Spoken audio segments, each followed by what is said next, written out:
día, sin darnos cuenta, generamos enormes cantidades de residuos orgánicos. Residuos orgánicos, comidas, cáscaras, etc. Todo eso que consideramos basura termina descomponiéndose y liberándose en nuestro ambiente.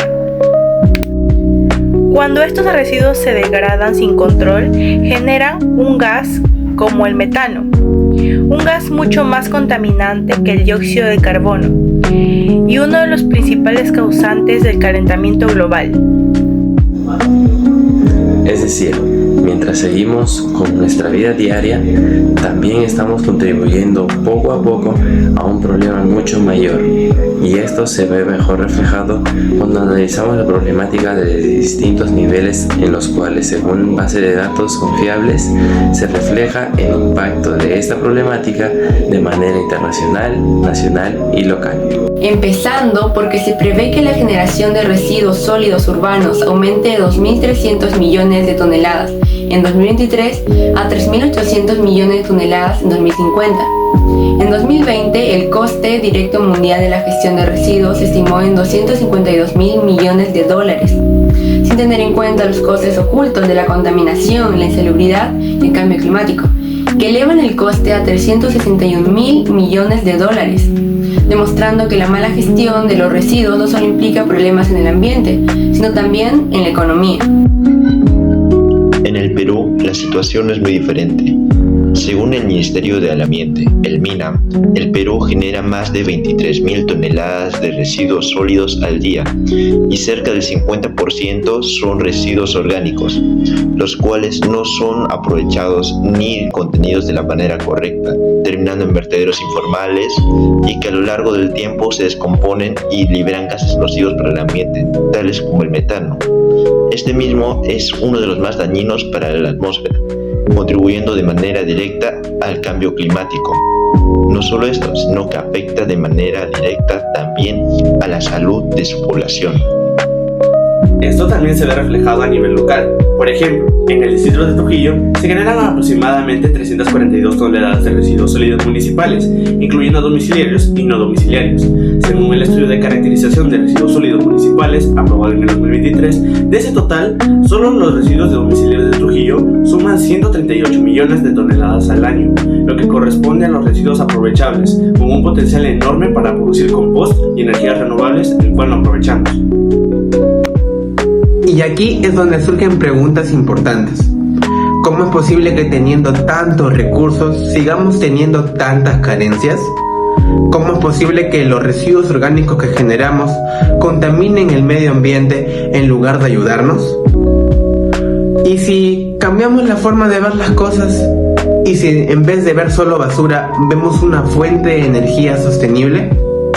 Por eso, en este proyecto desarrollamos un biodigestor, el cual es un sistema que aprovecha la descomposición de los residuos orgánicos que generamos día a día para convertirlos en biogás de forma controlada. Este biogás puede ser aprovechado para generar energía mecánica a través de la combustión y posteriormente transformar esta energía en energía eléctrica, lista para ser almacenada y utilizada. Es decir, convertimos un problema ambiental en una solución energética, ecoamigable, reduciendo la producción de metano en el medio ambiente. Esta alternativa es sostenible, accesible y con el poder de cambiar nuestra visión sobre cómo entendemos la energía.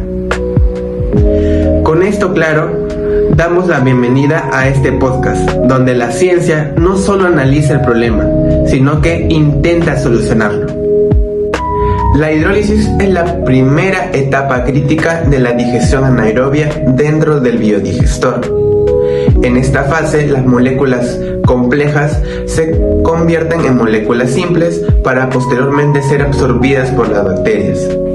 El proceso inicia cuando entran los residuos orgánicos, el estiércol y el H2O, el agua, al biodigestor. Estos materiales contienen macromoléculas como los carbohidratos, proteínas y grasas. Estos residuos provocan la activación de microorganismos anaerobios como el Clostridium, bacteroides y ruminococos. ellos no pueden absorber directamente las moléculas grandes.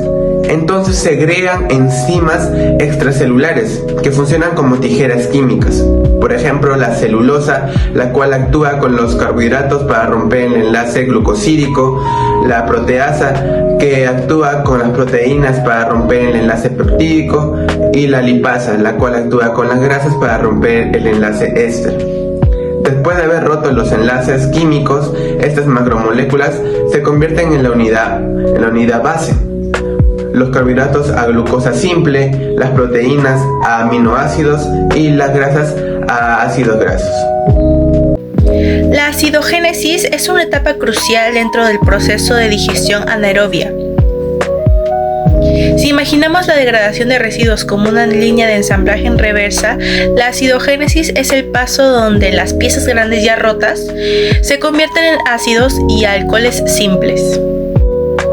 La acidogénesis es una de las 4 etapas principales para el proceso de digestión anaerobia, ya que ésta se encarga de que las bacterias se transformen en azúcares y aminoácidos en ácidos orgánicos.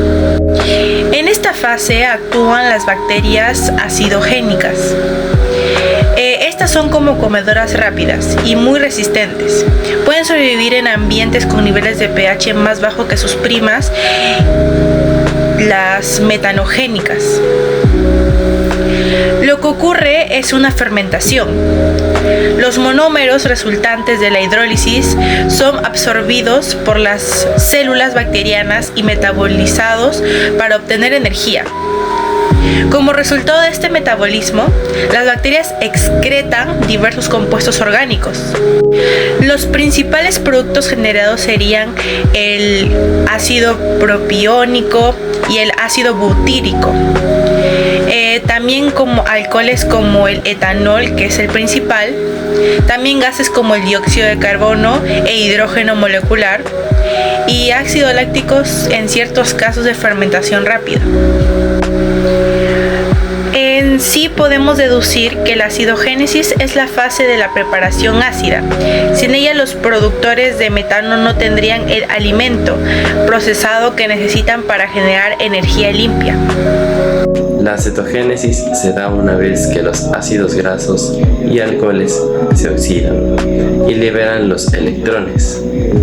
Luego se aplican en 2 partes. Por un lado, los átomos de carbono y oxígeno se reorganizan y crean el acetato. Por otro lado, se usan los electrones generados para formular hidrógeno que se mantendrá presente dentro del biodigestor. ¿Por qué el acetato es un anión monovalente de base conjugada del ácido acético? Pues porque se forma cuando este ácido dona un protón en una reacción química. Según la teoría de Bronsted-Lowry, al desprenderse de ese núcleo de hidrógeno, la molécula adquiere una carga neta de -1, lo que le otorga su carácter de anión monovalente, o sea, una sola valencia negativa. La metanogénesis es la etapa final y más importante de la digestión anaeróbica, donde se produce el metano que va a hacer el valor energético al biogás. Sus protagonistas son las arqueas metanogénicas y microorganismos muy sensibles al oxígeno que trabajan sobre compuestos generados por etapas anteriores. Este proceso ocurre por caminos simultáneos. Por un lado, la ruta citogénica, en donde descompone el ácido acético en CO2 y el responsable de que se obtenga el 70% del metano total. Por otra ruta hidrogénica, donde el hidrógeno relaciona el dióxido de carbono y forma metano, aportando el 30% restante. Como resultado se obtiene biogás crudo, con una composición del 50 a 70% de metano y 50 de CO2, filtrando y almacenado su uso en la cocina, calefacción o en nuestro caso, la corriente eléctrica. Una vez tenemos ya el CH4, el CO2, lo cual viene siendo el biogás, ¿qué hacemos con él? Pues lo traemos mediante un sistema de mangueras a un inyector. ¿Qué hace este inyector? Lo presuriza, aumenta su velocidad, su expulsión interna y lo lleva a un quemador de gas, a una fuente de combustión, y acá se genera lo que vendría siendo una llama, como podemos observar. Pero antes de eso, ¿Qué pasa internamente? Una vez que tenemos acá el metano, el CH4, lo llevamos a exponerse con una fuente de oxígeno que está presente en el aire del propio entorno. Y con esto mismo, mediante el contacto con una chispa, con un simple fuente de calor, una alteración, ¿qué pasa? ¡Pum! Se rompen los enlaces químicos. Esos enlaces químicos, al romperse, al fracturarse, liberan energía química. Los electrones se excitan y empiezan a generar una mayor fuente térmica que puede llegar hasta 1000 grados Celsius de temperatura. Esto a la vez genera luminosidad, lo que viene siendo a generar esa llama, como podemos observar y que se ha presentado antes. Ya con esta llama de gas, esta fuente térmica a disposición, ¿qué hacemos? Acá tenemos nuestro motor Stirling, el cual se compondrá de 4 fases que se pueden repetir indefinidamente gracias a que es un sistema sellado, el cual posee internamente un gas. ¿Este gas qué hace? Este gas es fundamental para todo el proceso, pues en primer lugar, una vez que entra en contacto en esta cámara de gas que tenemos por aquí, acá entra en contacto con la fuente térmica que vendría siendo la llama de gas, esta misma lo aumenta la temperatura interna, el gas se calienta. ¿Qué pasa acá? Las moléculas se aceleran, chocan una y otra vez ahí entre sí y aumenta la presión interna. Y una vez que sucede eso, se expande y con esa expansión se empuja el pistón, el cual entra en contacto directo con el volante rotatorio. Este volante, mediante la inercia que ha sido con el empuje del pistón, rueda y se genera energía mecánica, la cual es fundamental para transformarla a energía eléctrica. Esto mismo no se queda ahí, porque es un proceso que se vuelve a repetir. ¿Y cómo? Porque este gas, una vez que se expandió, llega a la cámara de enfriamiento. En esta cámara de enfriamiento, el gas se vuelve a enfriar, se disminuye la velocidad interna de las moléculas, se ralentizan, y acá se descomprime el gas, se vuelve a comprimir internamente y vuelve a la misma, como está sellado el proceso, en conjunto del pistón, vuelve a la cámara de gas donde estaba antes, en donde estaba en contacto constante con la fuente de calor interno, con la fuente de calor que vendría siendo la llama de gas. Y este proceso se repite una y otra vez mientras tenga contacto directo con lo que vendría siendo la fuente térmica que sería, en este caso, la llama generada por el biogás, lo cual nos da una fuente de energía mecánica a disposición constante para transformarla en energía eléctrica siempre y cuando podamos contar con este mismo biogás. ¿Cómo se va a desarrollar el acetogénesis, donde se compone el acetato necesario para la metanogénesis, donde acá se producirá el metano y el CO2? Acá también se puede graficar cuáles son las bacterias necesarias para cada etapa que se va a llevar. Por ejemplo, en la hidrólisis necesitan bacterias como las proteasas. En la acidogénesis, Ruminopus y sulfuro, porque en este caso son los que disminuyen el potencial calorífico que tendrá el biogás obtenido. Con esto mismo se puede observar cómo este proceso ya terminándonos el resultado necesario que sería el biogás, que será convertido a energía eléctrica posteriormente. La potencia energética nos indica qué tan rápido aprovechamos la energía disponible. Se representa con la fórmula donde la potencia es igual a la energía dividida entre el tiempo. Cada metro cúbico de biogás al quemarse puede liberar aproximadamente entre 20 y 25 megajulios por metro cúbico, mientras que el metano puro puede liberar entre 35 y 38 megajulios por metro cúbico. Por ejemplo, si se quema un metro cúbico de biogás en una hora, se obtiene aproximadamente entre 5 y 7 kilovatio hora de energía térmica, considerando que un kilovatio hora equivale a 3.6 megajulios. Además, mientras más gas se use en menos tiempo, mayor será la potencia. Y si se usa menos gas o más lentamente, la potencia será menor. Podemos decir que la transformación de biogás es una reacción exotérmica. ¿Pero a qué nos referimos con esto? Bueno, Exo significa hacia afuera y térmica significa calor. En la combustión del metano, el metano tiene mucha energía química, que al reaccionar con el oxígeno nos dan subproductos con menos energía como el dióxido de carbono y el agua, pero también en este proceso se libera calor. Entonces podemos decir que la energía inicial es mayor a la energía final. Es por eso que el cambio de entalpía o variación de energía térmica durante esta etapa es negativa. La eficiencia energética es la capacidad de aprovechar la mayor cantidad posible de energía, reduciendo las pérdidas durante el proceso. Esto permite obtener un mejor rendimiento del sistema utilizando menos recursos desperdiciados.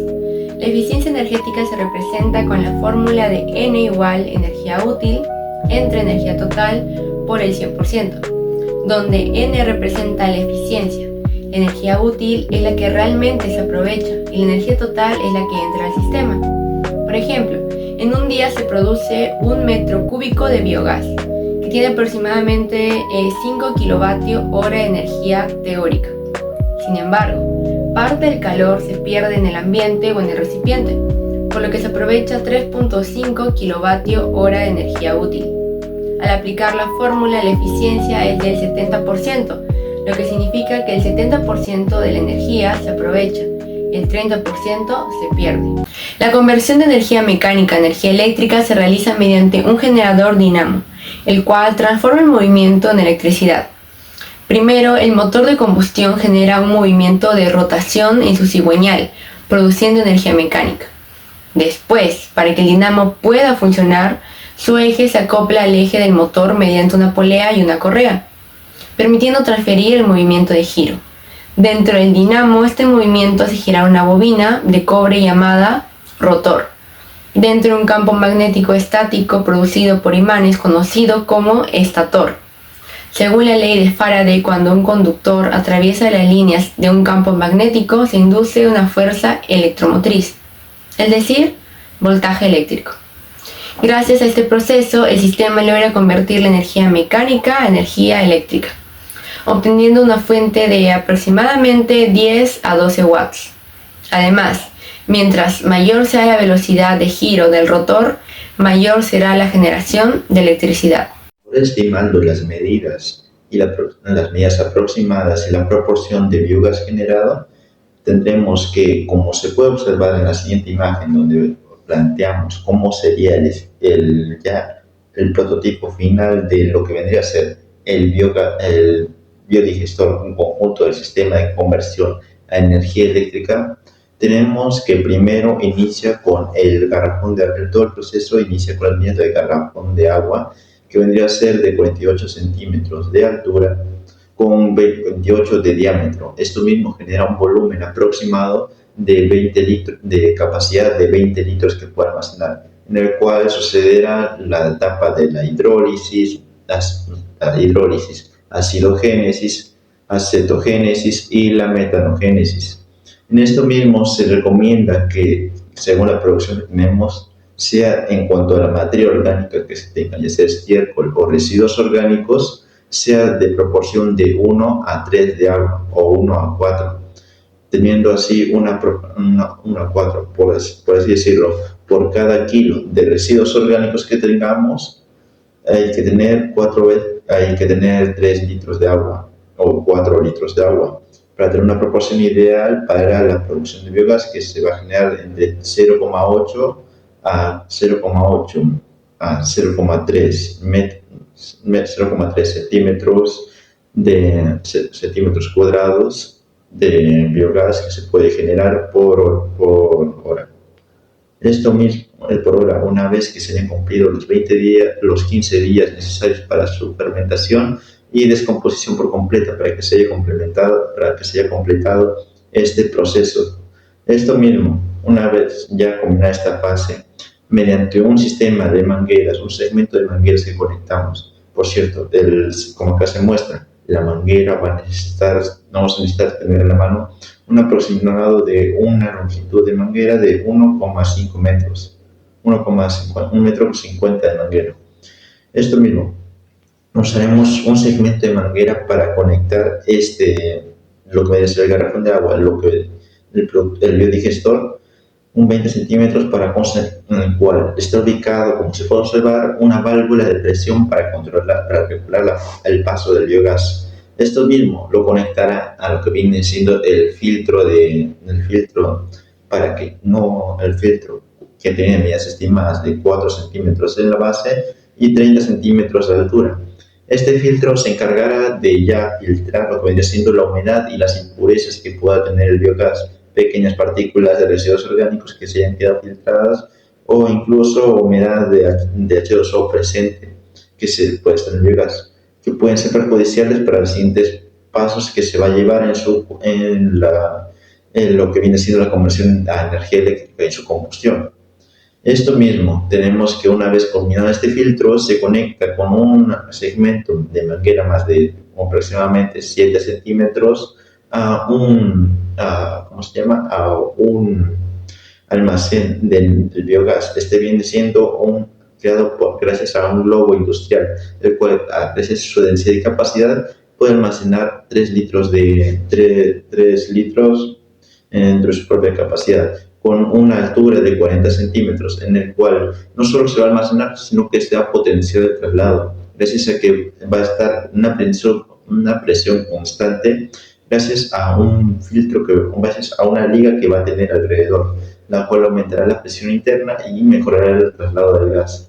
Esto mismo, gracias a que una vez formida acá ya se traslada el biogás, esto se va a trasladar mediante otro segmento de manguera hacia lo que viene siendo otro segmento de manguera de 15 centímetros directo al motor Stirling, en el cual ya mediante un inyector y un quemador de lo que vendría siendo el biogás se va a generar lo que viene siendo la llama. El motor Stirling funciona, el cual tiene 25 centímetros de ancho, unos 20.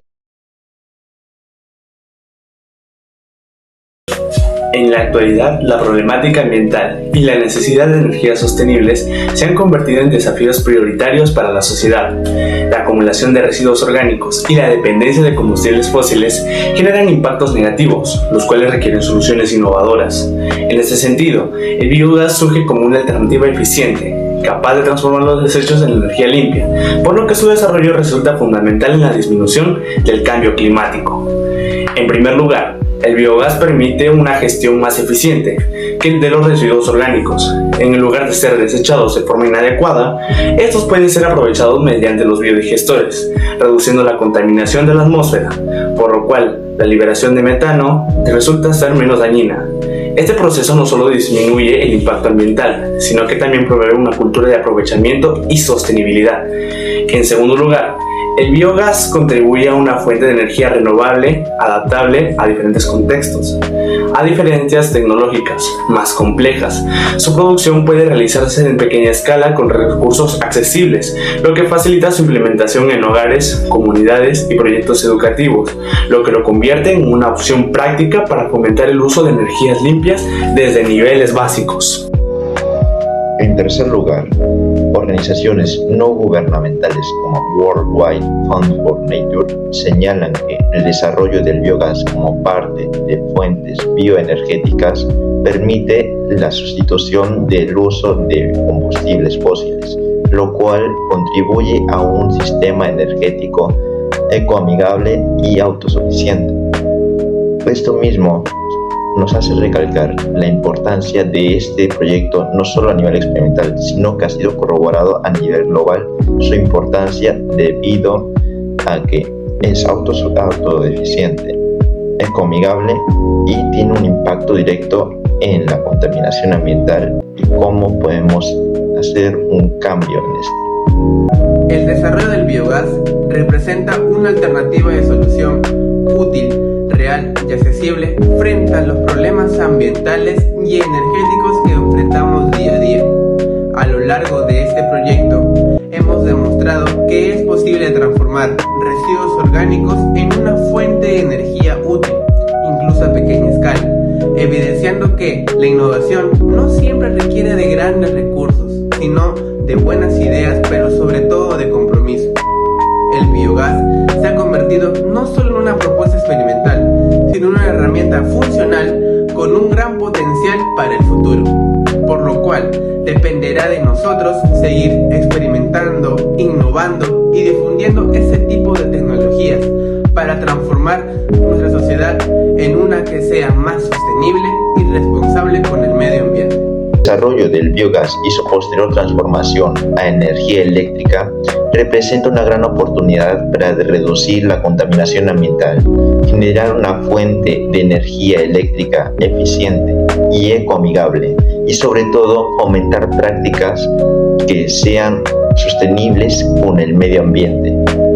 Su aplicación en distintos contextos, incluyendo proyectos educativos, evidencia su gran potencial como herramienta para crear un futuro sostenible con el medio ambiente.